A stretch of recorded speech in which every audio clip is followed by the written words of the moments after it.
Jesus the teacher. Last night, Jesus the creator. And Jesus the Son. Today, Jesus the teacher.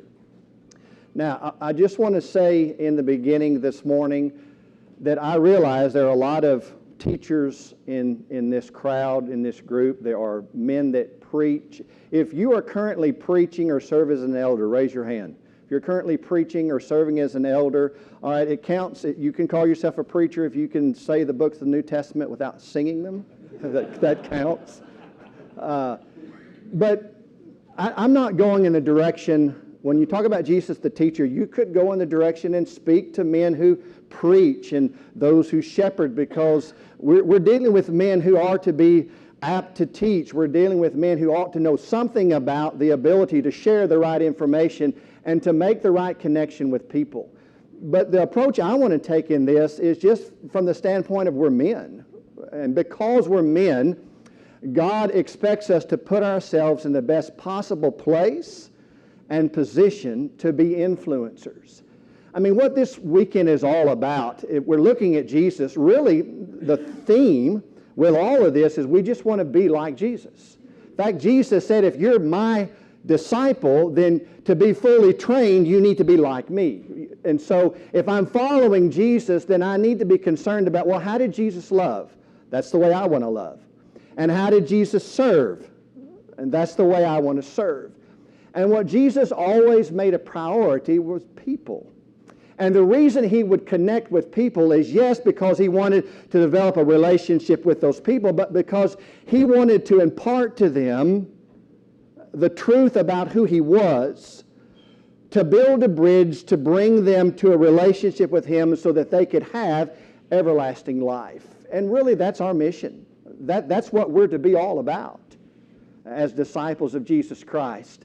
We could even talk about the time that leaders of the Sanhedrin in John 7, they sent officers out to arrest Jesus. That was the expectation. The officers came back, but they did not have Jesus. And the leaders said, wait, we don't understand. We told you to bring him back. Wasn't our message clear? And their response was, we have never heard a man teach like this man.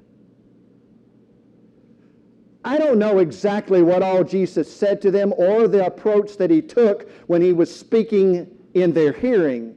But over time, they recognized that this man is innocent. He can't be a guilty man.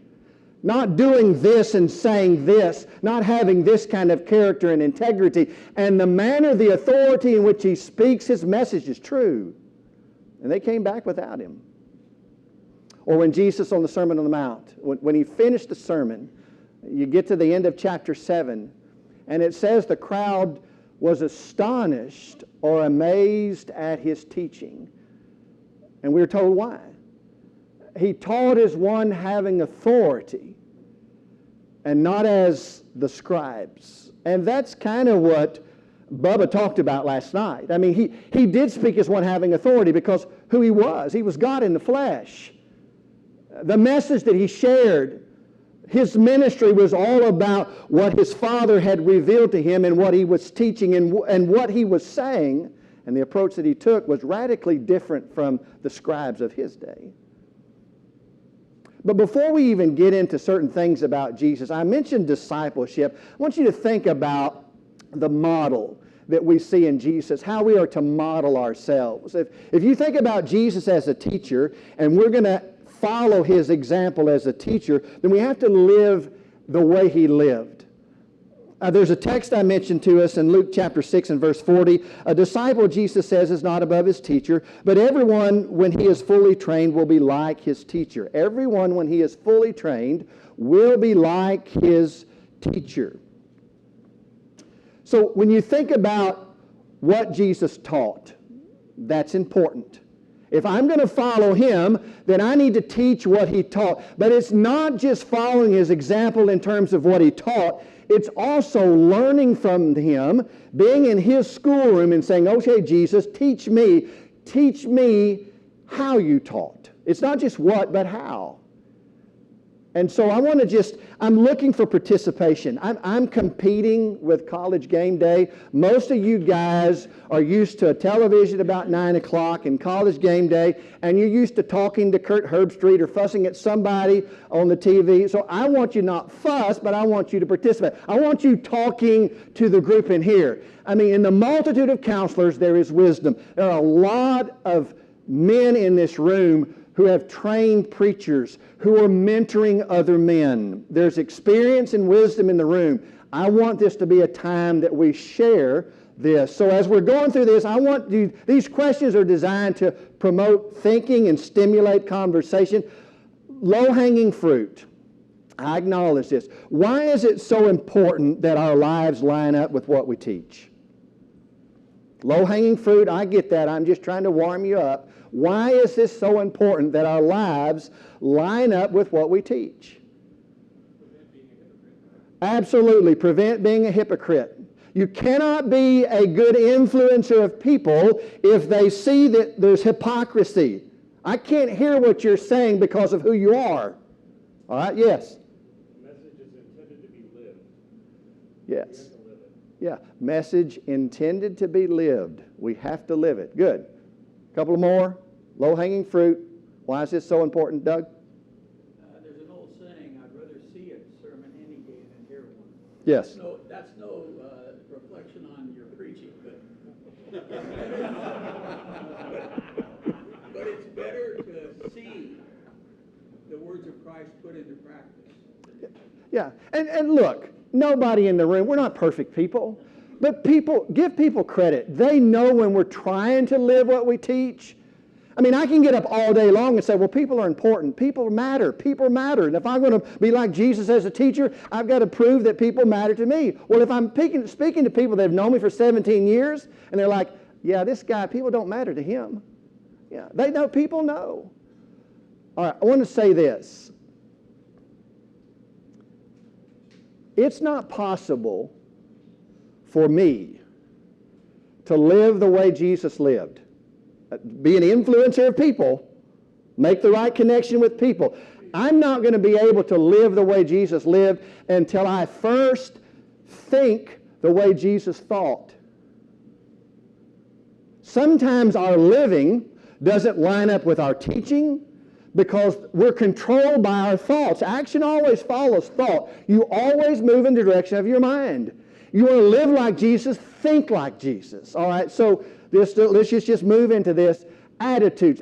I'm not looking for actions. I'm trying to go deeper here. We're trying to get to the root of the issue. What are some attitudes that can trip us up, that can trip me up as an influencer of people or as a teacher making connection with people? What are some attitudes that can hinder this, that can trip me up? Attitudes. Self-righteousness. Yes, Brother Warren, you want to elaborate on that? I agree. Self-righteousness. If you exhibit any concept at all that because you're teaching, you are better than the people you're teaching, self-righteousness comes through loudly.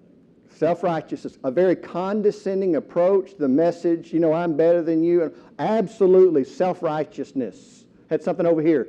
I was going with the me first attitude. Me first. It's all me before anybody else. Selfishness, all me, all me. Randy. Resistance to change, pride. Oh, okay. I have a lot under pride. So under pride, you've got resistance to change. Yeah, absolutely. And look, folks, we can all, in some measure, have a tendency or a temptation to be influenced to move in some of these directions that we know are not good. An attitude that shapes an action. All right? More, Cody. Discouragement. Explain. So sometimes we can get caught up that people aren't listening or that they're not hearing us, and it can discourage us and make us want to do less and rather try to help. Okay. Yes. Discouragement is huge. That's one of Satan's most effective tools. That's why when you're connecting with people to be a better influencer of people, that you need people into your life that can mentor and train and encourage you. Every preacher in this room at some point in time in your ministry has been discouraged. Good, godly men get discouraged. Whether you're preaching, if you live in the arena of discouragement. That's going to affect how you lead your family. That's going to affect decisions that you make that influence your kids. Discouragement. What's the attitude of discouragement? You don't want to be a discourager. You want to be an encourager. A couple more attitudes. Apathy. Explain where you were going with that. I agree. That I'm really not that interested in portraying or just expressing the message that I want to give. That I'm doing it just basically out of duty or out of because that's what's expected of me. Okay. And I really don't care about the message itself. I'm the guy plugged in. I mean, Noah plugged me in today. I'm the guy that's plugged in. I mean, tomorrow's Sunday. I'm the guy that's plugged in. Got Wednesday night coming up. I'm the guy that's plugged in. So this is what's expected of me. I guess I'll do it. I guess I'll do it. The apathy. And when people lack passion and energy, and we talked about Jesus having authority, part of the authority, command. You're expecting people to listen to what you're saying. We're not talking about self-righteousness. We're not talking about arrogance. We're not talking about pride. We're not talking about a holier than thou. You know, I'm the smartest guy in the room. If you really want to learn from me, then sit at my feet here for the next 45 minutes. That's not what I'm talking about. But I am talking about energy and passion. Why is somebody going to listen to you if they're not convinced that you're buying into what you're teaching? If you don't see the value in it, if you don't see the importance of it, then why should I listen to you? And again, that's already going to take us to something we're going to talk about later. When you talk about the message, I mean, your authority comes from the message because you're taking your message from Scripture. How can I be apathetic when I know that what I'm sharing with people I got from the Lord through His Word? All right. I had this down, an attitude, impatient. Impatient, just easily irritated. I remember, listen, I've had people ask me, well, you're preaching, or at least you call yourself a preacher. I mean, I've had people in the world ask me, what school of divinity did you go to? I rock their world when I tell them where I went. I said, well, the school of Leonard White. I said, I've never heard of that. What is that? My father taught me, you know. But I can tell you, there are times when I'm in the pulpit preaching, and I know Satan is testing me.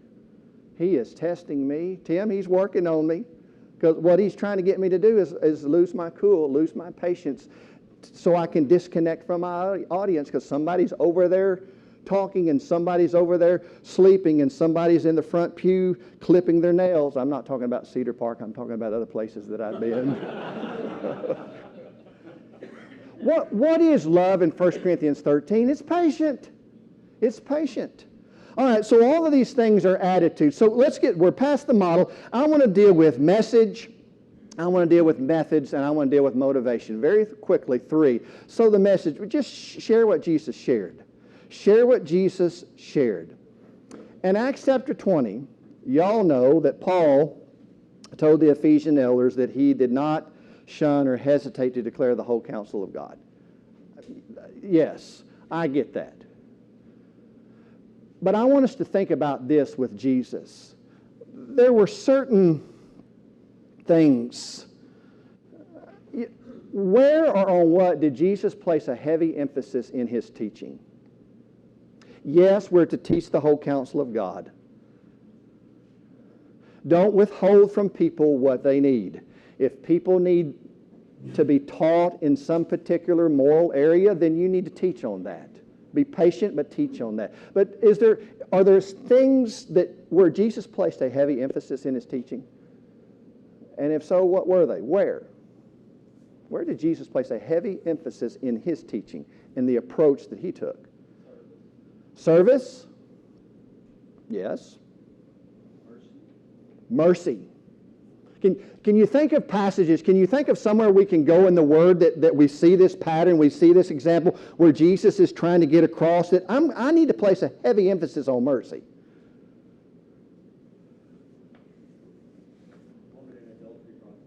All right, woman brought in adultery to Him.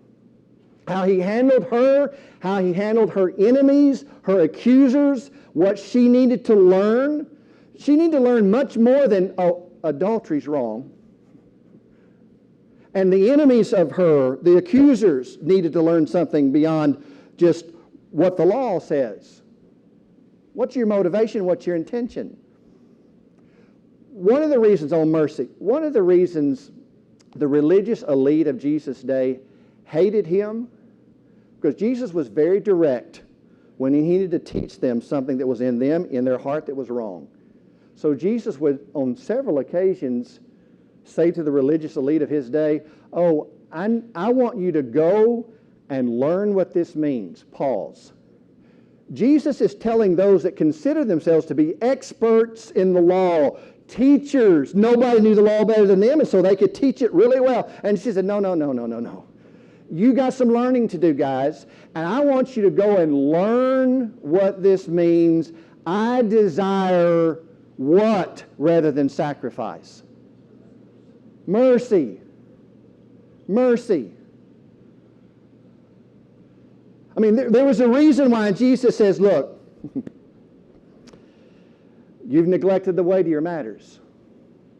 I mean, you've gotten to a point where you're saying, well, we're tithing all the way down to the garden herbs. But Jesus says you're neglecting the weightier matters. And what were the weightier matters that Jesus said they were guilty of neglecting? Matthew 23:23. Justice, mercy, and faithfulness. You see, there were times when Jesus said, look, your priorities are off. You're majoring in minors. Now, just stay in the text in Matthew 23. I mean, Jesus' message, look at Matthew 23:23. He says, these you ought to have done and not leave the other undone. Jesus was not saying that the tithing down to the garden herbs. So he was not saying that was unimportant. But he was simply saying when you focus only on this, you're missing that.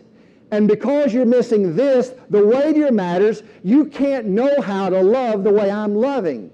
You can't connect to people the way I'm wanting you to connect to people. Your attitudes are going to be off because you're not emphasizing the things that I want emphasized. Faithfulness, justice. I mean, are you just fair and honest in your dealings with other people? That was all about Jesus' message. He was trying to make sure that these blind guides didn't continue to be blind guides. See, if I am as a leader, as a mentor, as a teacher, as an influencer, if I got some blind spots in the area of mercy, justice, and faithfulness, I can be a blind leader having followers who are now blind if they continue to follow me. And where are we both going to end up? In the ditch, figuratively speaking. It's not going to be good for either one of you. So that's one of the reasons Jesus placed a heavy emphasis on his teaching. How does the Beatitudes, the Sermon on the Mount starts with Beatitudes. Guys, we're not going to get any better. Just get into the Sermon on the Mount. Pretend like the only word you have from God is Matthew 5, 6, and 7. Not really, but yes, really. And just dig into Matthew 5, 6, and 7. Where did Jesus start in his sermon? Well, he says with the Beatitudes. What was the first Beatitude? Poor in spirit. Somebody explain that to me. And you don't have to be a preacher. Oh, God. What does Jesus mean by being poor in spirit? Total reliance on God. Where is my attitude if I'm poor in spirit? What kind of attitude I have? Well, total reliance on God, which means that I'm not making it about myself. And if self gets out of the way, I'm much more prone to deal with pride and the arrogance. And if self gets out of the way, I'm going to deal with the apathy when it comes up, and I'm going to deal with the discouragement when it comes up. Why? Because, God, I need you. I can't serve you. I can't follow you. I can't be an influencer of people without you, God. And I recognize every day that you give me breath, I'm dependent upon you. I need you. And a true understanding of that way of thinking changes our approach in what we share and how we share it. All right, any other areas where Jesus placed a heavy emphasis in his teaching? Anybody else? Yes. Forgiveness. Forgive us as we forgive. Yes. Forgiveness. Forgiveness. Forgive as you've been forgiven. All right. Anything else? Humility. Who said humility? Yes, absolutely. Randy? Not so much what or where, but he asked questions a lot so that he knew where they were. We could teach to where they were and pick up on the environment, the issue that was. Yeah. Yes. I mean, those that know me and my preaching message, the next one's methods. But yes, yeah, methods is important.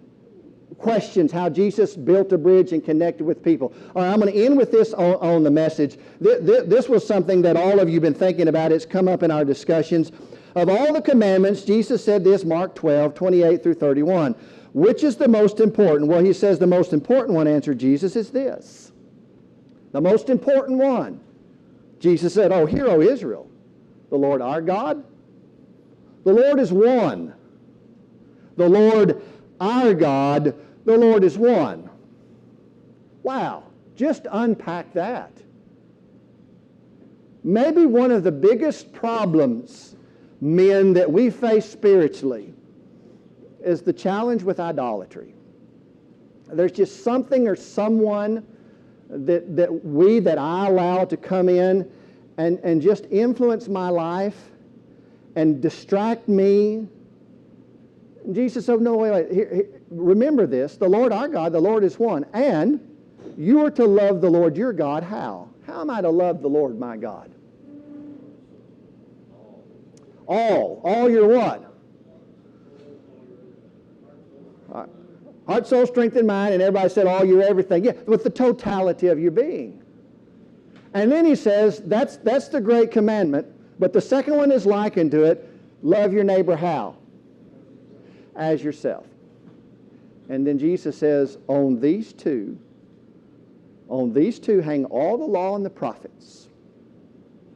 If you were explaining the language on these two, love the Lord your God this way, the totality of your being, and love your neighbor as yourself, if you were to explain to a 12-year-old what Jesus means when he says, on these two hang all the law and the prophets, how would you explain that to a 12-year-old?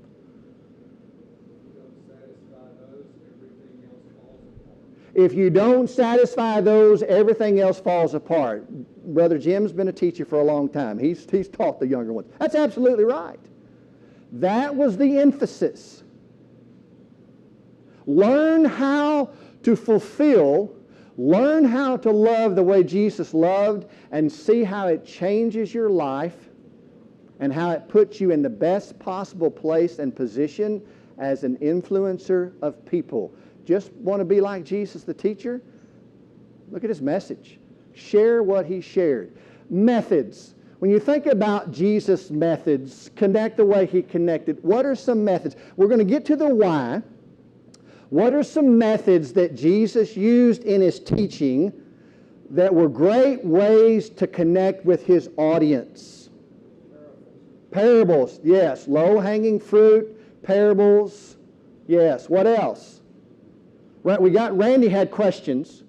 I missed that for years, guys. Sorry, you said, you claim to be a preacher. Well, sorry, but I did. Wonderful way. That's one thing I have to work on, is asking a question at the right time in the right way that stimulates thinking. Maybe that's one of the reasons why we're losing young people like we're losing young people. We're giving them all the answers. Do they need the right information? Absolutely. How can you make the right transformation without the right information? But I want to stimulate people to think, to learn, to dig, to grow. So can I ask a question in a certain way that causes someone to say, I got to think about that more? That question, you posed it this way. That's how Jesus connected a lot of times with his audience. All right? Parables, questions, what else? Scripture. Explain, David. He said he was always running people back to the Scripture. You're not ready. You're not ready. Yeah, absolutely. Why do you think he did that? Why was he always taking people back to Scripture? What saith the law? What does the law say? What was he doing when he was making that statement?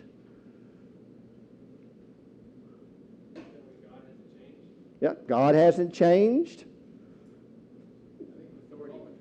Authority. Authority? Yeah, you guys claim to have authority. Where's your authority coming from? Why are you teaching what you're teaching? Why are you leading the way you're leading? How do you interpret the law? What saith the Scriptures? What has God already said about this, Randy? Well, you kind of addressed it. They're battling the traditions that they had created. Jesus was pointing out the difference between those traditions and what the law actually said. Yes, yes. Huge difference between human tradition and what God as a divine source has laid down. All right. Don't elevate man's tradition on a level with God's divine tradition. Jeff? He also said, I didn't come to abolish the law, I came to uphold it. Okay. He was, the law and the prophets all pointed to him, so it was important that he was making a connection to everything that happened all throughout history up until this time, to what he was there to accomplish. Because some of the things he said, I think, had the Jewish elite that you mentioned earlier thinking, this guy's saying completely different things than what we've learned all. He's saying, no, I'm underscoring it and upholding the law. Yeah, yeah. He always wanted to make sure that that people understood what he was saying, the approach he was taking. Figures of speech. Are there any figures of speech Jesus used? We use them all the time as preachers, don't we, guys? Yes, we do. Figures of speech. A favorite of mine to get people's attention is hyperbole. Just exaggerate truth to make emphasis. Like you guys are always. Jesus did that quite often. Hyperbole. I mean, you've got to hate your father. If I'm sitting in the living room with a new disciple, an infant disciple, I mean, they haven't been a Christian a month, and I say, oh, got a message, got a word from the Lord for you. You got to hate your wife. Oh, wow, are you kidding me? Oh, your mom and dad, you got to hate your mom and dad. What? Hyperbole. And we'll deal with the why. Any other figures of speech besides hyperbole? The metaphor. What's a good metaphor? Jesus used metaphors, a lot of them. The kingdom of heaven is like. Yeah, man, that's loaded. Kingdom of heaven is like. So this may be a good segue into another method that Jesus used, and that connects with parables too. Object lessons. There was something that Jesus could point to. I mean, the parable was to cast alongside. Y'all probably heard it this your whole life, earthly story with a heavenly meaning. And Jesus was if he was walking and there was a grapevine, or here was wheat, or if he was walking somewhere and he had a coin, and he'd take a coin and he'd say, whose inscription's on that coin? Caesar's. And then Jesus said, okay. And then he would get across what he wanted to get across. The kingdom of heaven is likened to, a net, a pearl. Jesus did that all the time. Any others? He started with people where they were. For example, the Samaritan woman. Yes. Yeah, where they were. So that moves into the why. He did that because in order to teach, in order to transfer information that someone needed to hear and be able to understand. I have told people before, one of the greatest compliments that you can give me when I'm done, I'm not soliciting, by the way, but I have said one of the greatest compliments you can give really any preacher, when he's done, I understood what you said. I understand. Jesus wanted to make sure that what he was sharing, what he was relating to people, they could understand. And so he put himself in the best possible position and place to connect with his audience. That's why he taught in parables. He realized, I'm teaching in parables because, see, the people who don't want to hear it, don't want to receive it, have eyes that can't see and ears that can't hear. Yeah, I'm showing you that they're not going to change. They're not going to receive and accept what you say, no matter what approach you take. But that's not everybody. That's not everybody. Can you think of other reasons why Jesus used the methods that he used? Any other reasons Jesus used various methods that he used? Spoke to his audience. He spoke to his audience. He knew that the way that they needed to hear it was different than the way that the religious leaders at the time were establishing it. You had to get it to, like you said, they had to understand it. Okay? They had to relate to it, to buy in. Yeah, absolutely. I'm not sure, to be honest. I think I would have blown it. Now, Jesus went out of his way. That tells you the heart that he had. Jesus went out of his way and traveled through Samaria. And even though he was extremely tired, he still seized an opportunity to teach this woman that was at the well. And I'm just being honest, guys, I probably would have blown that one, especially early on, because I would have said, hang on. This we talked about last night, Matthew 19 and other passages that have to do with this adultery and this marriage situation. And Jesus didn't start there, did he? Somebody said, because he wasn't interested in about adultery. No! He started where he needed to start with her to make a connection. And he put the emphasis where it needed to be. The one that's right in front of you is God. I can offer you, I can give to you what no one else can. I need you to see me for who I am. The rest, if your heart is right, the rest will take care of itself. Jesus started where he started with this woman at the well for an intended purpose. I mentioned to you the hyperbolic language like hate your father and mother and some approaches that Jesus would take. In Luke's Gospel, in Luke chapter 14, you find out about verse 26 or so. I mean, the multitudes have been following. There's a big crowd of people that are following Jesus. I mean, that's a temptation, guys. There's a temptation. When you've got a big crowd that's there to listen, don't let that affect what you teach, what they need to hear. But Jesus would intentionally say some things and phrase it in certain ways to thin the ranks. Because he wanted people to understand that you cannot be my disciple unless you're willing to commit yourself to me. He's wanting intentionally to move people from shallow faith to uncompromising commitment. And in Luke 14, that's exactly what happened. In John 6, when he would say, I'm the bread of life, you've got to eat of my flesh and drink of my blood, he intentionally is thinning the ranks. And people walked away from Jesus and decided, we're not following this man, because they didn't like what he was saying. They didn't like what he was sharing. Sometimes the right method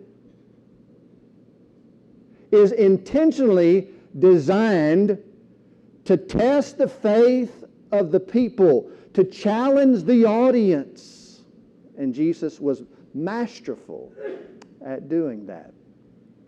His message, his methods, let's end with this, his motivation. Motivation. Serve with the same heart. Noah, my stop time is 10:45? Yes, all right. About 10, 15 minutes here. Motivation. Serve with the same heart. Jesus served and shared time and truth with those that most in his day would not have. He served. He shared time with most that in his day would have been ignored. Can you think of specific examples? Those that Jesus had time for that most in his day would not have had time for? Tax gatherers. Okay, so let's just get the sinners in there with the tax collectors. The sinners and the tax collectors. Yeah, Steve? He reached out and touched the leper. He touched the leper. That's not without significance, that he reaches out and he touches a leper. Mark 1:41. We'll kind of see why he did that. Why he reached out and touched the leper. Because we're told why he did that. So we got tax collectors and sinners. Lepers. I've seen leprosy. Folks, I've been to India and seen Christians who are afflicted with leprosy. Who else did Jesus have time for? I heard something, sorry. Women and Gentiles. Women, Gentiles, and then throw Samaritans in there too. I mean, how were most women viewed in Jesus' day? Property. Insignificant in some way. Gentiles, Samaritans, women, sinners, tax collectors, lepers. Children. I thought children would be right at the top, David. Yeah, children. You know, there was an occasion when parents and others were wanting to bring children to Jesus. And Jesus' own disciples were saying, get them away. Take them away. We don't need you bringing the children. That's Mark 10, 13 through 16. Don't bring the children. Now, these are disciples of Jesus that are thinking this way. Remember I told you about attitudes that affect actions and how I think affects how I live? If Jesus' own disciples were thinking this way, chances are sometimes I can think this way. And look, to be fair, maybe Jesus' disciples are like, hey, we're the Jesus police. We're the schedule police. Jesus is a busy, busy man. He's got a busy schedule today. There are a lot of other people that he needs to make a connection with and have time for. But the children, and I know how we think in this room, like, you got to be kidding me. Those are children. But Jesus said, now, let the little children come to me. And not only is he wanting the children brought to them, but he now says, I'm going to seize a teachable opportunity. And he says, why? Well, of such is the kingdom of heaven. See how he's accomplishing multiple things there? And there's a reason why Jesus had time for children. There's a reason why Jesus blessed the children. There's a reason why Jesus prayed for the children in the presence of the parents and other adults.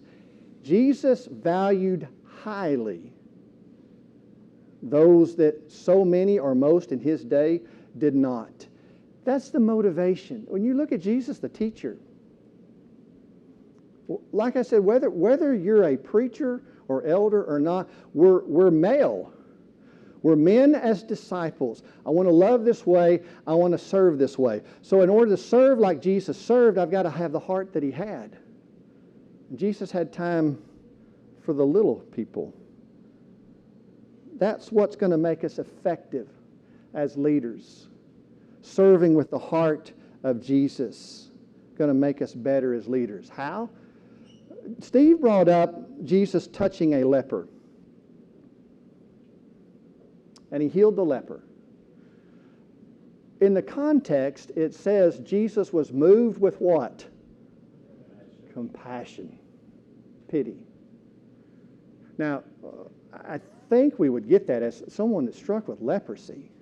And the one who had the power is God in the flesh to heal. And we get compassion and pity there. But there were other times. I'm thinking about the occasion when Jesus saw the great crowds scattered. He said that these are people that are scattered like sheep having no what? Shepherd. And Jesus was moved with compassion when he saw that, the pity that he had when he saw that. And in Mark's gospel, we are told that Jesus began to teach them many things. Other Gospels, Matthew doesn't necessarily bring that out like Mark does. Weary, scattered. Well, look at the heart of Jesus. Jesus could look at a person, he could look at people, and instantly see things that sometimes I miss. Oh, that person's very vulnerable right now. That church is extremely vulnerable in this area right now. These people in the community where I live are very vulnerable at this point. They're like sheep, scattered, weary. They need a shepherd. They need a mentor. They need a guide. They need a counselor. They need an instructor. They need somebody as an encourager to come alongside of them, prop them up, teach them the right information, share their life, build a bridge. And Jesus did what He did, and He served the way He served because of who He was. He was a compassionate man. Any other things that we see in the heart of Jesus that will help equip us as better leaders besides compassion?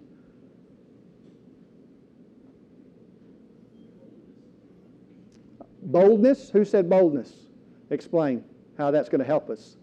Well, being willing to confront people, not only just people who are abusing His temple and chasing them out, but then He also confronts His own disciples consistently when they're wrong, teaches them over and over again. And you can even say at some points He gets angry with them because of their lack of faith. Yeah. Yeah, I want to connect. Absolutely. Love the boldness. The boldness for some of us is hard. There's varying degrees of this. But I want to connect to boldness because that's absolutely essential. We're talking about just to set us up in positions as leaders, as men, as Christian men. Influencers are people, our wives, our children, other brethren, saved, unsaved. We just want to be an influencer. I need boldness. So look at the great value, since we're thinking about Jesus, of connecting gentleness to boldness. Gentleness. What is gentleness? Gentleness. To say Jesus was gentle. I need to be gentle. What is gentleness in practical application? It's going to help me be a better leader. What is gentleness? To be gentle. Is that passive? Meek? Do what? Self-control. Self-controlled. Self-controlled. Strength that's harnessed. I've said this before. As a man, I have a lot of authority. Somebody says, oh, that was arrogant, and you just talked about pride. But so do y'all. Every married man and every man who is a father, every man who is a shepherd of sheep in a local congregation, you have been invested with great authority. Don't blow it, by the way. No. Strength under control. Harness that. Because you have the power to be abusive. You have the power to be, I didn't say right, but you have the power in your hands to just be a dictator, to be very cruel and oppressive. So Jesus, in a masterful way, connects His boldness to His gentleness. Good people with good hearts, are going to naturally follow, listen to, buy into the man who has this kind of character. Strength under control. Humility we talked about. Love. Love. Let's just end with love here on motivation. The rich young ruler, and Jesus looked at him and says, one thing you lack. I mean, there's an example on message. And He says, one thing you are lacking. All these other things that we might be tempted to address and talk about first, He said, no, I'm getting to the root of the matter, getting to the heart of the matter. With you, here's the problem with you. One thing you lack. And then Jesus says, go sell all that you have, give to the poor, come and follow me. For you to be my disciple, for me to be Lord of your life, this is what you're going to have to do. And Jesus shares all that with him. And the response of that rich ruler was what? To what Jesus said in the approach that He took. How was the response? He went away sorrowful. Jesus was a failure on that occasion, guys. Sorry. No, He wasn't a failure.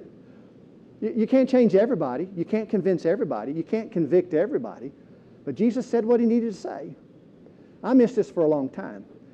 In one of the Gospels, it says Jesus looked at him and loved him and said. Back to giving people credit. Most people know. Most people know whether or not I'm just trying to take the hammer of truth. I mean, I got information on my side. I got the truth on my side. I mean, God wants me to say this. Most people know whether or not I'm really connecting empathy, compassion, gentleness, love to my approach and to my message? Jesus looked at him, loved him, and said, loving people is hard. Loving people is hard. Jesus was in the best possible position and place as God in the flesh, as man. He was in the best possible place as an influencer of people, as a teacher of others, because he truly loved people. And loving people's hard. There's no substitute for passion. There's no substitute for purpose. There's no substitute for perspective. But all of those are beautifully merged together when I say, God, I need you. Help me to love people the way you have first loved me. Jesus, the teacher. Noah?